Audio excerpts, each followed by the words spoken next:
Fala, jovem protagonista! Pronto para dar mais um passo rumo ao sucesso na sua vida? Bons estudos!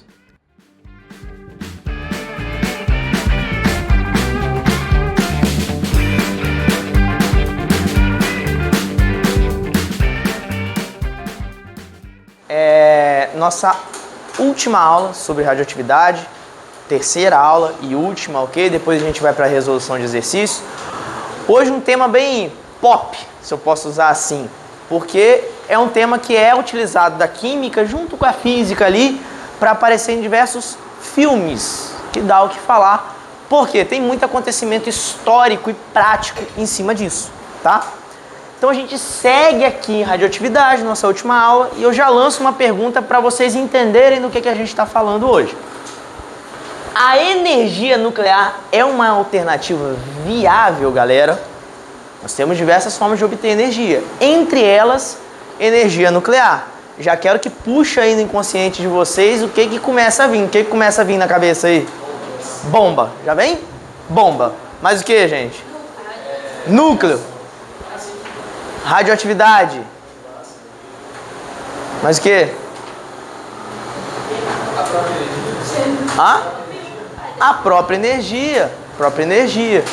Então, galera, percebam, é esse gatilho que eu queria ver. O que vem? Bomba. É normal o raciocínio ser esse, ok? Porque talvez seja o primeiro grande acontecimento histórico da energia nuclear. E muito chocante, né? Então a gente vai falar sobre esse processo da energia nuclear hoje, que ele vem de dois processos diferentes, ok? Vem da fissão e vem da fusão, que são coisas diferentes, tá? Vou explicar os dois, mas fusão, para quem assistiu aí, quem lembra de Dragon Ball, fusão, quem lembra de Dragon Ball? Fusão, Goku e Vegeta quando faz fusão, o que acontece com eles? Eles se unem em um só e ganham grande quantidade de poder, energia ali. Então fusão é um processo similar a esse aí, é unir coisas. E fissão, galera, é o contrário. É separar. A gente pode falar que quando acaba aquele tempo do Goku e do Vegeta ali na fusão, eles fazem uma fissão, eles se separam de novo, tá? Então fissão é separação, fusão é junção do núcleo. A fissão, galera, então, nesse sentido da separação, ela vai acontecer com átomos pesados, núcleos pesados. Percebam o urânio aqui, urânio com 238 de massa atômica, ele é bombardeado com algum outro núcleo e ele sofre o processo de fissão, resultando em um núcleo de criptônio com 92 de massa atômica, e outro de bário com 141 de massa atômica.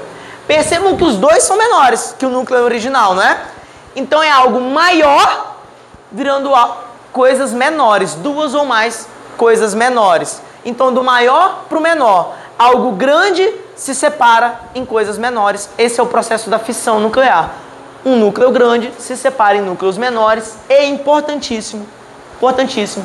Estamos falando sobre essa capacidade energética. Muita energia é liberada nesse processo. Tranquilo, galera? Beleza? Show de bola? Aí a fusão, pessoal, é o que a gente já falou, ela vai na contramão. Eu tenho aqui o hidrogênio de massa 2, ele é o deutério, e tenho o trítio de massa 3. Essas formas de hidrogênio que existem na natureza, elas se fundem e montam o hélio de massa 4. Então, núcleos mais leves formam um núcleo mais pesado. Coisas menores se juntam e formam coisas maiores. Esse é o processo da fusão. Tranquilo, gente? Interessante. A energia aqui que é liberada é muito maior. A energia da fusão é muito maior do que na fissão, tá? Pessoal, o que é essas coisinhas aqui? Gente, são formas de hidrogênio, tá? Só abrindo um parênteses. Isso aqui é como quando a gente tem esses núcleos, a gente chama de água pesada. Ela tem algumas aplicações. O deutério tem muita aplicação para a medicina e para a pesquisa. O trítio também, mas o trítio ele aparece... Quem viu aqueles filmes antigos do Homem-Aranha? Aí tem aquele Octopus, aquele Doutor Polvo. Vocês lembram que ele está montando um mini sol no filme? Aquilo lá é ele usando trítio, tá? Então, quando ele fala o trítio que ele corre atrás tanto no filme, é essa coisinha aqui. Então, não é uma forma de energia? Então, percebam que isso está muito presente na cultura popular. Beleza. Então, para a gente gravar, tem essa tabelinha aqui, ó. A característica, a fissão e a fusão. A característica de cada uma. Então, a fissão, ela corre em átomos pesados, como a gente falou aqui. Já a fusão vai acontecer em átomo leve. Átomos leves vão formar algo mais pesado, tá? O processo, galera. Aqui, o núcleo, na fissão, ele se divide. Na fusão, ele vai se unir. Percebam que as coisas são meio opostas, beleza? Aí aqui tem um detalhe interessante, igual eu falei para vocês. A fissão libera muita energia, a quantidade é alta, galera. Quantidade de energia liberada na fissão é grande. Porém, na fusão é muito maior, é bem maior. Tanto é que agora a gente vai ver uma diferença aplicável na prática. A fissão nós vamos usar na usina nuclear, para gerar energia nuclear. Só que quem que usa fusão para gerar energia? O próprio bendito do Sol. Ok? Então a fusão é um processo que nós, seres humanos, não controlamos totalmente ainda. A gente usa da fissão para produzir energia, tá? A fusão, tem experimentos, tem processo acontecendo? Tem. Mas é um processo natural no Sol, tá, galera? Para vocês terem ideia dessa dimensão de energia que a fusão possibilita. Beleza, tá aí? Tranquilo, gente? De boa? Suave? Então tá. Agora a gente vai falar um pouquinho sobre, justamente entendemos esses processos, sobre como aplicar, ok? Entendam que essa energia liberada, essa energia proveniente de radiação, ela não só vai causar impactos negativos como uma bomba atômica. A gente pode usar isso, por exemplo, na medicina. A gente tem radioterapia. Radioterapia. Ou seja, uso da radiação para fazer algum tipo de terapia, ok? Na medicina. Então isso pode ser benéfico para diagnósticos ou tratamentos na área da medicina. Então a gente pode usar a radioatividade de maneira benéfica. Outra coisa, galera, é quando a gente usa isso na indústria. A gente pode usar isso para esterilizar alimentos. Então, se a gente esteriliza o alimento, a gente está removendo dali micro-organismos e a gente aumenta o prazo de validade, por exemplo, de um alimento.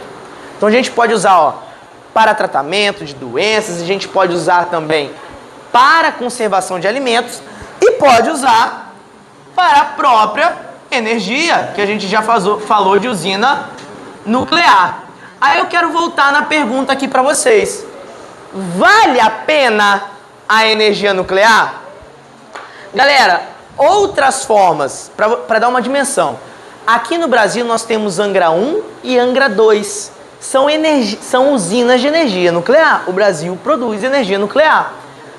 Aproximadamente, para vocês terem uma ideia, sabe quando vocês pegam carvão para queimar e gerar energia? Muito antigamente os trens usavam isso. Então eu quero fazer um comparativo para vocês. Se eu pegar igual a um trem e eu vou queimar carvão, se eu queimar 2.500.000 quilos de carvão, que é carbono, 2.500.000 quilos de carvão vão gerar a mesma energia que 1 quilo de urânio. É uma diferença boa, não dá? Não dá uma diferencinha boa? É bastante energia que é liberada aqui na energia nuclear. E ela em si, o processo igual no carvão vai liberar dióxido de carbono, que polui bastante, a energia nuclear ela não tem um processo de poluição tão direto assim, mas acontece de maneira indireta porque nós não aprendemos ainda com muita eficácia, quando eu digo nós, eu digo ser humano, a lidar com o resíduo radioativo. Então, ou a gente enterra, tem algumas pessoas que já jogaram, de pessoas assim, indústrias que já jogaram isso no mar também, mas isso ainda causa um efeito colateral, galera. Então, o grande gargalo é também como descartar esse lixo radioativo, beleza? E além do descarte, existem os acidentes. A gente vai chegar neles. Riscos e acidentes dessa energia nuclear, galera. Primeiro, vocês falaram no início da aula, a bendita da bomba.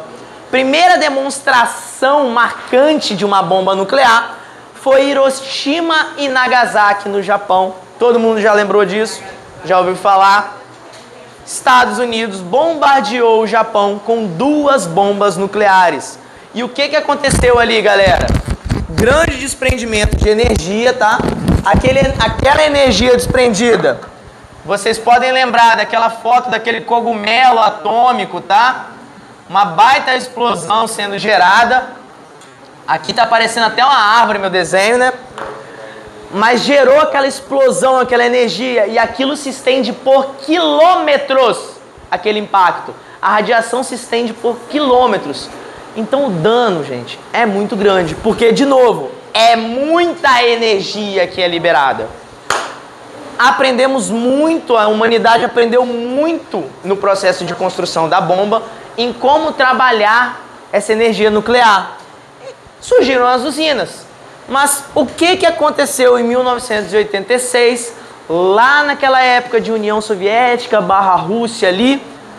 Um acidente nuclear.